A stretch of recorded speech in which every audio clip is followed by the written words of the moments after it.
ఏమండి అమిత్ షా గారు, మీరు 90 రోజులు ఏదైతే సోహరాబుద్దీన్ షేక్ ఎన్కౌంటర్ కేసులో జైల్లో ఉండి రావడం జరిగింది. మీరు ఈ సీఎం, పీఎం మరియు మంత్రులను తొలగించే బిల్ తీసుకొచ్చి క్రైమ్ని తగ్గిస్తాను, పారదర్శకత పెడతానంటున్నారు. అసలు మీరు భారతదేశ హోంశాఖ మంత్రిగా ఉండడానికి అర్హులు కాదు అని చెప్పి లోక్సభలో కేసీ వేణుగోపాల్ గారు, కాంగ్రెస్ ఎంపీ చురకలంటించడం జరిగింది. అసలు కేసీ వేణుగోపాల్ గారి మధ్య మరియు అమిత్ షా గారి మధ్య జరిగిన చర్చ పూర్తిగా నేను మీ అందరికీ వివరిస్తాను.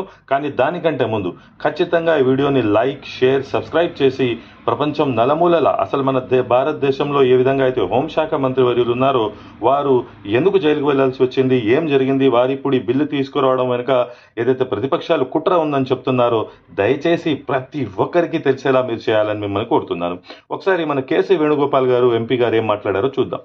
Sir, BJP people are telling this bill is to bring morality in politics. Can I ask a question to the Honorable Home Minister? When he was the Home Minister of Gujarat, he had been arrested, sir. Whether he took the morality of that point of time? అయితే మన KC Venugopal MP గారు ఈ విధంగా చురకలంటించారో వెంటనే అమిత్ షా గారు లేచి లేదు నేను రాజీనామా చేశాను పదవికి అప్పుడు జైలుకు వెళ్లే ముందు అని చెప్పారు. అది కూడా ఒకసారి చూద్దాం.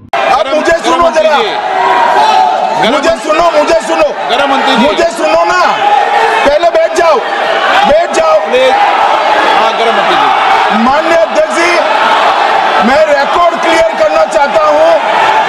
मुझ पर झूठे आरोप लगाए तब अरेस्ट होने के पहले मैंने नैतिकता के मूल्यों का हवाला देकर इस्तीफा भी दिया और जब तक मैं कोर्ट से निर्देश नहीं हुआ कोई संविधान पद मैंने स्वीकार नहीं किया. ये क्या सिखाते हैं नैतिकता में?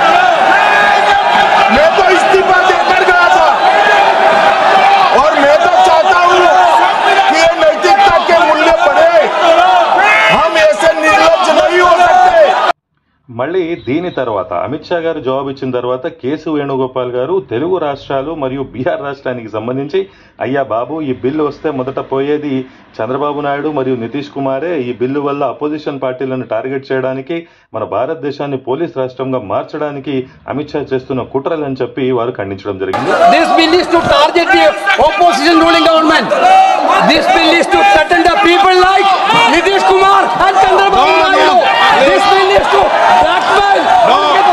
ముఖ్యంగా అసదుద్దీన్ ఓవైసీ గారు ఏఎంఎం పార్టీ వారు కూడా ఖండించడం జరిగింది. ఏదైతే ఇండియా అలయన్స్ పార్టీలే కాకుండా ఇతర పార్టీలు కూడా ఈ బిల్ని ఖండించడం అనేది మనందరం చూస్తాం. జగదీప్ ధన్కర్ గారి తర్వాత ఏదైతే ఉపరాష్ట్రపతి ఎన్నికలు జరగనున్నాయో దానికి సంబంధించి ఇటు ఇండియా అలయన్స్ కూటమి వాళ్ళు కూడా అభ్యర్థిని నిలబెట్టడం జరిగింది. అటు సిపి రాధాకృష్ణన్ ను ఉపరాష్ట్రపతి అభ్యర్థిగా వారు ప్రకటించడం జరిగింది.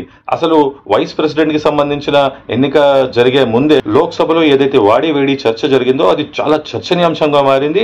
ముఖ్యంగా ఈ బిల్లు అనేది వస్తే నేను ఆ బిల్లుని పూర్తిగా మీ ముందర ఒక లాంగ్ వీడియోలో చదివి పూర్తిగా వినిపిస్తాను. అసలు ఆ బిల్లులో ప్రధాన అంశాలు ఏమున్నాయి, ఎన్ని క్లాజెస్ ఉన్నాయి, ఎన్ని సెక్షన్స్ ఉన్నాయి.